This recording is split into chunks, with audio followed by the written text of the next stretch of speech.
peut pas parler de renforcement de transparence électorale digne de son nom sans une presse libre et indépendante qui a le pouvoir de jouer son rôle dans la liberté totale. Deuxièmement, les journalistes devraient arriver plutôt partout, de par leurs moyens ou leur carte de presse. La permission du journaliste pour couvrir un événement, c'est la carte de la presse.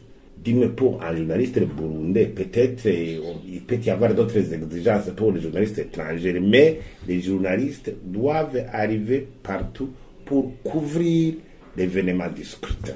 Parce que même les journalistes sont des observateurs parmi d'autres, de bons observateurs par excellence. Parce que ils ont même une valeur ajoutée parce qu'ils peuvent communiquer aux citoyens l'état d'avancement des élections pendant le jour, la journée du scrutin. Chaque événement, chaque incident peut être communiqué, porté à l'opinion nationale et internationale, et cela peut décourager ceux qui veulent commettre des abus pendant le jour du scrutin. Normalement, chaque bureau de vote est indépendant. Chaque bureau de vote est indépendant parce que c'est là où, c'est le centre où il y a un comptage des voix, un PV signé, le comptage des voix en présence des observateurs, des journalistes, dans la transparence, et le PV est signé. Le contenu du PV peut être porté à l'opinion par le biais des journalistes. Et je crois que c'est l'acte fondamental pour le renforcement de la transparence. Quand on soit des journalistes, on ne comprend pas comment la CENI peut se donner le privilège, se faire l'apanage du choix des journalistes qui vont prester ce jour-là. Non, le rôle des institutions est séparé. Il y a le Conseil national de la communication, le gouvernement.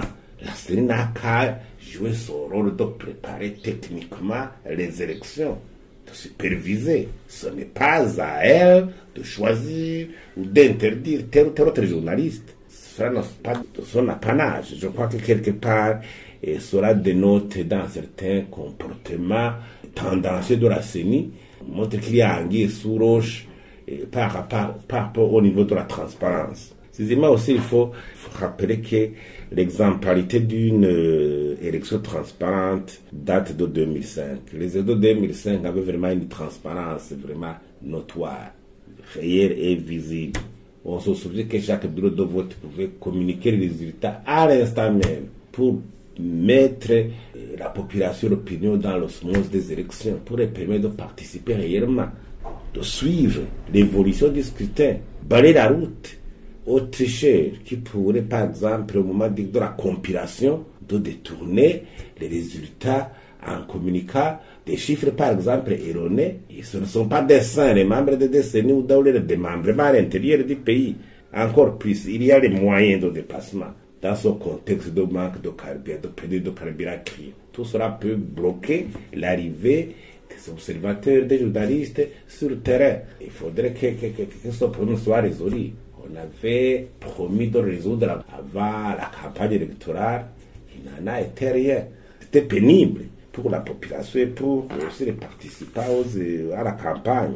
Et encore, je crois que si l'on continue à organiser des processus électoraux, des scrutins dans l'opacité, alors que des problèmes criants entre la population, cela va prouver qu'il y a une tendance de la part des décideurs politiques de se maintenir au pouvoir, alors que la capacité de relever les défis qui hantent le pays est assez limitée.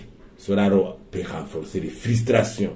On voit qu'on a l'objectif de se maintenir au pouvoir à travers des scrutins et bancaires biaisés, alors que la capacité, la volonté, la capacité d'affronter, de relever les défis est assez limitée.